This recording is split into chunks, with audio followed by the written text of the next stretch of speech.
Hello everyone, कैसे हैं आप सभी लोग प्यारे बच्चे। आपके स्क्रीन पर एक क्वेश्चन दिख रहा है। क्वेश्चन जो है रेडियो एक्टिविटी टॉपिक का है। इसमें जो है ये जो क्वेश्चन आपको दिख रहा है, इस टाइप के क्वेश्चन जो है बेटा आपको ऑलमोस्ट हर साल जो है जेई के पेपर में नज़र आते हैं। और ये क्वेश्चन बहुत टफ क्वेश्चन की कैटेगरी में नहीं आते। आपको अगर ऐसे क्वेश्चन की प्रैक्टिस हो जाए तो आप जो है बहुत आराम से क्वेश्चन जो पेपर में डील कर सकते हो, ठीक है ना। तो बच्चे क्वेश्चन क्या कहता है पहले पढ़ते हैं। When an alpha particle with kinetic energy of this collide with a stationary lithium nucleus the following nuclear reaction take place. ठीक है ना, आपको न्यूक्लियर रिएक्शन दे दिया क्वेश्चन में कि ये this is alpha particle and this is lithium atom. उसको उसने क्या किया, न्यूक्लियस को अटैक मारा और हमें रिजल्ट में क्या मिला, प्रोडक्ट में जो है बोरॉन मिला और ये न्यूट्रॉन निकलता हुआ नजर आया। ठीक है ना। अब क्या कहता है कि the Q value of this reaction is this. आपको इस क्वेश्चन का क्यू वैल्यू दे रखा है, वो नेगेटिव में दे रखा है। ठीक है ना। And the neutron is out going at right angle of the incoming direction of alpha particle. ये सारे इन्फॉर्मेशन बहुत अच्छे तरीके से दे रखे हैं और इनका हम लोग अच्छे से इस्तेमाल भी करेंगे।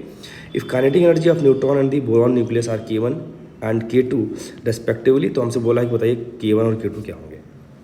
ठीक है ना बच्चे। तो एक चीज़ आप हमेशा याद रखना कि जब भी हम लोग न्यूक्लियर रिएक्शन देखते हैं, कोई भी न्यूक्लियर रिएक्शन आ जाए, तो न्यूक्लियर रिएक्शन में हमारे पास कई सारी चीज़ें कंजर्व रखते हैं हम लोग, है ना। उनमें से एक आता है मास कंजर्वेशन, एक आता है आपका चार्ज कंजर्वेशन, है ना, एक आता है आपका मोमेंटम कंजर्वेशन, ठीक है, और लास्ट में एनर्जी कंजर्वेशन। ठीक है, ये सारी चीज़ों को ध्यान में रख के हम लोग क्या करते हैं, आगे मूव ऑन करेंगे। तो मास और चार्ज तो ऑलरेडी दिख रहा है आपको, ठीक है। हम मोमेंटम की थोड़ा यहाँ बात करते हैं, क्योंकि मोमेंटम के लिए आपको ना यहाँ पे थोड़ा सा एंगल वेंगल दे रखा है। ठीक है, अब ध्यान सुनिएगा, इस डायग्राम को देखो ध्यान से आप लोग कि अल्फा पार्टिकल है, ये रेस्ट पर था लिथियम एटम न्यूक्लियस, उसको जाकर अटैक मारता है।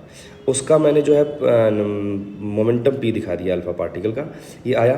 अब देखना, कहता है कि जो न्यूट्रॉन है आफ्टर दिस रिएक्शन, ये जो न्यूट्रॉन है वो इसके अल्फा पार्टिकल के परपेंडिकुलर डायरेक्शन में चलता है। तो मैंने उसका मोमेंटम P1 मान लिया और डायरेक्शन दिखा दिया इधर। ठीक है, दूसरा वाला जो है वो किसी एंगल पर आ गया, जो बोरॉन था, है ना, जो डॉटर न्यूक्लियाई बना यहाँ पे, उसका मैंने मान लिया कि इधर चला गया P2। ठीक है ना। तो आपको पता है इस पूरे रिएक्शन में, न्यूक्लियर रिएक्शन में मोमेंटम कंजर्व करना अपने को। तो राइट हैंड साइड का लेफ्ट हैंड साइड या लेफ्ट हैंड साइड का राइट हैंड साइड के मोमेंटम के बराबर हो जाएगा, जिसे मैं बोलूँगा initial momentum equal to final momentum. सही है ना। ओके, तो मैंने यहाँ पे लिख दिया वेक्टर फॉर्म में।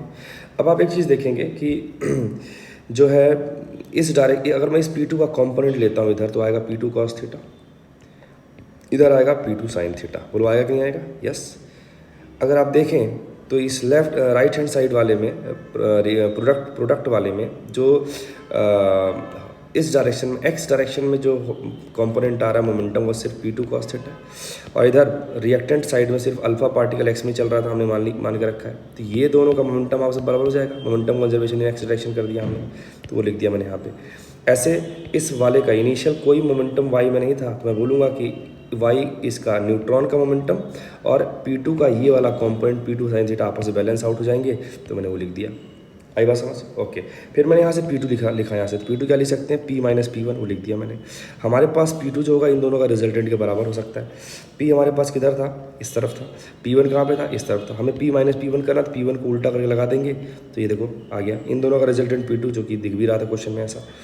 अब ये दोनों आपस में परपेंडिकुलर है, तो इनका जब मैग्नीट्यूड निकालोगे आप, तो P2 का स्क्वायर सिंपली हो जाएगा P square plus P1 square, है ना। अच्छा, P और काइनेटिक एनर्जी में रिलेशन क्या होता है, 2m के। अगर कोई पार्टिकल है उसका मोमेंटम हमें दे रखा है, तो काइनेटिक एनर्जी लिखने का तरीका हमारे पास होता है आपका P स्क्वायर बाई 2m। तो वहाँ से P क्या हो जाएगा, √2km। ठीक, तो मैं सबका जो है काइनेटिक एनर्जी लिख दिया ऐसे, ठीक, क्योंकि P स्क्वायर था, इससे अंडर रूट वाला टर्म हट जाएगा। तो इसका लिख गया 2m2k2। P2 मतलब इसका मास हमने m2 मान रखा है, इसका मास हमने m1 मान रखा है, इसका मास m मान रखा है। ठीक है ना। तो 2m2k2, 2m के P के लिए, और यहाँ पे आ गया 2m1k1। 2 निपट गए सारे। यहाँ पे आया m2k2, यहाँ पे आया m×k, यहाँ पे आया m1×k1। सही है।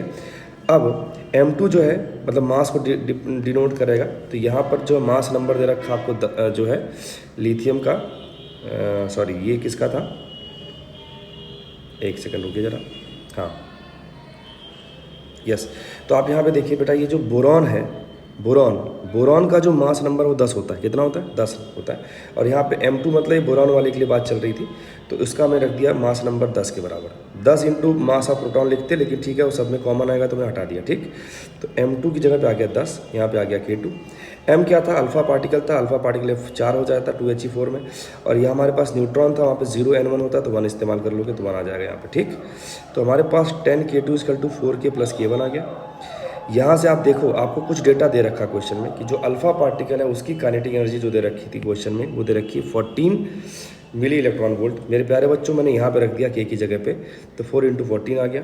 यहाँ से आप देखोगे 10K2 - K1 आ जाएगा 56। ठीक, अब हमें इस एक्सप्रेशन में 2 अननोन है, हमारे को एक और जो है इन्फॉर्मेशन चाहिए जिसके लिए हम K1 K2 कैलकुलेट कर पाएँ।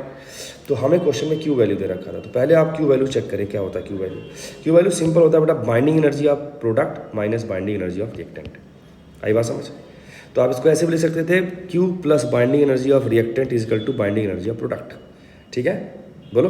तो आप अगर ध्यान से देखो, जो मैंने ये एक्सप्रेशन लिखा है उसमें ये लिखा है कि ये आपका जो है Q वैल्यू दे रखा है -2.9 क्वेश्चन में, और रिएक्टेंट साइड में जो एनर्जी था वो काइनेटिक एनर्जी था, तो मैंने वो अल्फा पार्टिकल का वो K लिख दिया। तो ये लिख गया हमारे पास K - 2.9, ये वाला टर्म, ये वाला बेसिकली। ठीक है ना, यहाँ पे K1 + K2, जो प्रोडक्ट साइड में 2 लोग थे, न्यूट्रॉन का काइनेटिक एनर्जी था कुछ, और इसका काइनेटिक एनर्जी था K2, इसका था K1। ठीक है ना, तो K1 + K2 यही बाइंडिंग एनर्जी हो जाएगा बेसिकली, हम मान के चल रहे हैं। तो ये हमें दे रखा क्वेश्चन में 14 मिलियन इलेक्ट्रॉन वोल्ट, ये दे रखा 2.9 है ना। यहाँ से हमारे पास सॉल्व करके आया K1 + K2 11.1। और अगर हमें देखना है कि भाई कि K1 K2 कितना आएगा, तो ये एक्सप्रेशन हमारे पास एक ये था, ये वाला, ये एक्सप्रेशन ये है। इन दोनों को आप सॉल्व करोगे, आप सिंपली क्या कर सकते हैं, इनको ऐड कर सकते हैं। तो ऐड करेंगे तो K1 से K1 चला जाएगा, हमारे पास आ जाएगा बेटा 11K2 = दिस मच। इन दोनों को जोड़ दो तो हमारे पास K2 आ गया 6.1।